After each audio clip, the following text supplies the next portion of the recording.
আসসালামু আলাইকুম এভরিওয়ান, আশা করি অনেক ভালো আছেন। জিকাম জগতের অন্যতম জনপ্রিয় জিকাম হচ্ছে এলএমসি এর বেশ অনেকগুলো ভার্সনই থাকলেও আমার কাছে সবসময় 8.4 এর R17 ভার্সন বেস্ট লাগে, এটাই আমি ইউজ করে থাকি। অ্যান্ড R17 এর জন্য কিন্তু আগেও অনেক ভালো ভালো XML দেওয়া হয়েছে, তাই আজকে থাকছে নতুন 3টা কনফিগ ফাইল যা দিয়ে আপনারা আইফোনের মতো প্রিমিয়াম কালার পাবেন। অলরেডি কিন্তু ফটোগুলো দেখতেই পারতেছেন কতটা প্রিমিয়াম কোয়ালিটির কিন্তু ফটোগুলো আসতেছে। আর এই কনফিগ 3টি এলএমসি 8.4 এর আর 15 থেকে আর 18 পর্যন্ত ইউজ করতে পারবেন। আর এই XML 3টিতে পাসওয়ার্ড প্রোটেকশন দেওয়া থাকবে। ভিডিও 3 ধাপে 2 সংখ্যা করে দেখানো হবে সেই পাসওয়ার্ড, তাই সম্পূর্ণ ভিডিওটা দেখতে থাকুন।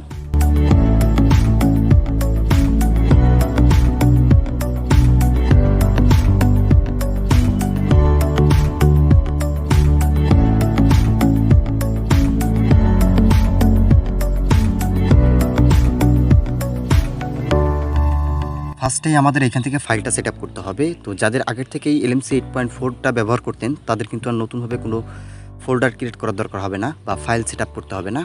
তারা আমার এই কনফিগ ফাইলগুলো আপনারা ডাউনলোড করেই কপি অথবা মুভ করে এই ফোল্ডারের ভিতরে এনে রাখলে কিন্তু আপনার ফাইলটা সেট আপ হয়ে যাবে। আর যারা আমার এই ভিডিওটা একেবারে নতুন দেখতেছেন তারা প্রথমেই এখান থেকে আপনি আপনার ফোনের ফোন মেমোরিতে চলে আসবেন। তারপর এখান থেকে এলএমসি 8.4 নামে একটা ফোল্ডার ক্রিয়েট করবেন। অ্যান্ড প্রথম 3টা লেটার কিন্তু অবশ্যই এখান থেকে বড় হাতে দিবেন। তারপর এখান থেকে 8.4 দিয়ে এখান থেকে আপনি ওকে করে দিলে আপনার একটা ফোল্ডার ক্রিয়েট হয়ে যাবে। দেন আমি যে কনফিগ ফাইলগুলো দিব ওইটা আপনার ডাউনলোড করার পর কিন্তু আপনার ডাউনলোড সেকশনে থাকবে, কোথায় থাকবে আপনারা একটু খুঁজে বের করবেন। তারপরে এখান থেকে কনফিগ ফাইলগুলো আপনারা মুভ করে নেবেন। তো এখান থেকে আমি মুভ করে নিতেছি এখান থেকে ইন্টারনাল স্টোরেজ। তারপর এখান থেকে চলে আসবো আমরা এলএমসি 8.4 ফোল্ডারে। অ্যান্ড এই ফোল্ডারের ভিতর জাস্ট পেস্ট করে দিলে কিন্তু আমাদের ফাইলটা কিন্তু সেট আপ হয়ে যাবে। আচ্ছা, ফাইল সেট আপ হয়ে গেলে এখান থেকে জিকামটা ইনস্টল করে ওপেন করে নেবেন। এখান থেকে পারমিশনগুলো অ্যালাউ করে দিতেছি। আর এখানে আপনারা অনেকেই দেখতে পাচ্ছেন আমি কিন্তু কালার ভার্সন অ্যাপ্লিকেশনটা ব্যবহার করতেছি। আমার মতো যদি আপনি কালার ভার্সন অ্যাপ্লিকেশন ব্যবহার করতে চান সেক্ষেত্রে কিন্তু আপনার টেলিগ্রাম গ্রুপে জয়েন করে নেবেন। ওইখানে কিন্তু আপনি কালার ভার্সন অ্যাপ্লিকেশন দিয়ে রাখছি, ওইখান থেকে আপনারা ডাউনলোড করে নিতে পারবেন। অ্যান্ড অবশ্যই মনে রাখবেন যাদের ফোনে কালার ভার্সন অ্যাপ্লিকেশন সাপোর্ট করবে না বা যাদের ফোনে XML ইনপুট করলে কালার ভার্সনে XML ইনপুট করলে আপনার ক্যামেরা থেকে ক্র্যাশ করে, তো এই ধরনের সমস্যা হলে অবশ্যই আপনারা নর্মাল অ্যাপ্লিকেশনটা ব্যবহার করবেন। ভিডিও ডেসক্রিপশনে আপনারা লিঙ্ক পেয়ে যাবেন। আর আমার ফোনে যেহেতু একটু হাই লেভেলের প্রসেসর আছে, তো সেই ক্ষেত্রে আমি এখানে কিন্তু কালার ভার্সনটা ব্যবহার করতেছি। পরিবর্তন করতে পারবেন। আপনাদের অনেকের ফটোর কালার কিন্তু অতিরিক্ত গ্রিন বা রেড হয়ে যায়, সেক্ষেত্রে কিন্তু আপনি AW অপশনটার মাধ্যমেই কিন্তু আপনি এই সমস্যাটা সমাধান করতে পারবেন। অ্যান্ড এর সাথে কিন্তু আপনারা অনেকে আছে যে ফটো তোলার পর ফটোগুলো কিন্তু আপনার ক্র্যাশ করে অথবা আপনার দেখবেন যে ক্যামেরা থেকে বের করে দেয়। তো এই ধরনের সমস্যার জন্য আপনারা HDR+ যেটা আছে, এটা HDR+টা কিন্তু হাই করা আছে, আপনারা এখান থেকে জাস্ট এটা অফ করে দিবেন। অ্যান্ড অফ করে দিয়ে আপনার ফটোগ্রাফি করবেন, তাহলে দেখবেন যে আপনার ওই ক্র্যাশ প্রবলেমটা কিন্তু আর হবে না। অ্যান্ড এর সাথে কিন্তু আরেকটা অপশন আছে, সেটা হচ্ছে আপনার লিকা অপশনটাও কিন্তু আপনারা এখান থেকে অফ করে দিয়ে ফটোগ্রাফি করবেন, তাহলে দেখবেন যে আপনার ওই ক্র্যাশ প্রবলেমটা হবে না।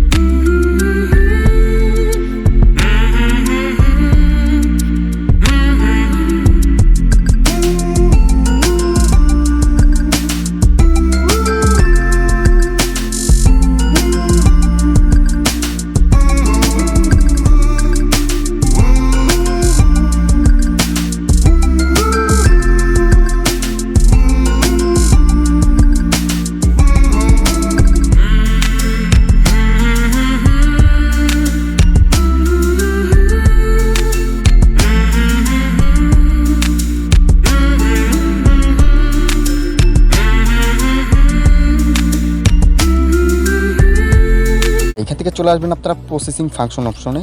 তারপরে এখান থেকে স্ক্রল করলে নিচে চলে আসবেন। এইখান থেকে আপনি কালার কারেকশন এই অপশনটাতে ক্লিক করবেন। তারপরে এখান থেকে আপনারা মেন ক্যামেরাতে ক্লিক করবেন। অ্যান্ড এখানে দেখতে পারতেছেন অনেকগুলো ফোনের মডেল দেওয়া আছে। তো আপনার কাছে যেই ফোনের মডেলটা ভালো লাগবে আপনি সেইটা এখানে সিলেক্ট করতে পারেন।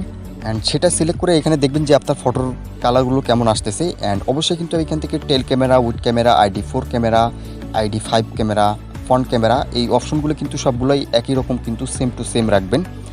অ্যান্ড তারপরে এখান থেকে আপনারা অটো সিটি কালার কারেকশন এই অপশনটাতে ক্লিক করবেন। এটা কিন্তু অলরেডি ইনেবল করা আছে, কারণ এটার জন্য কিন্তু আমাদের অনেকের ফটোর কালারগুলো গ্রিন বা রেড হয়ে যায়।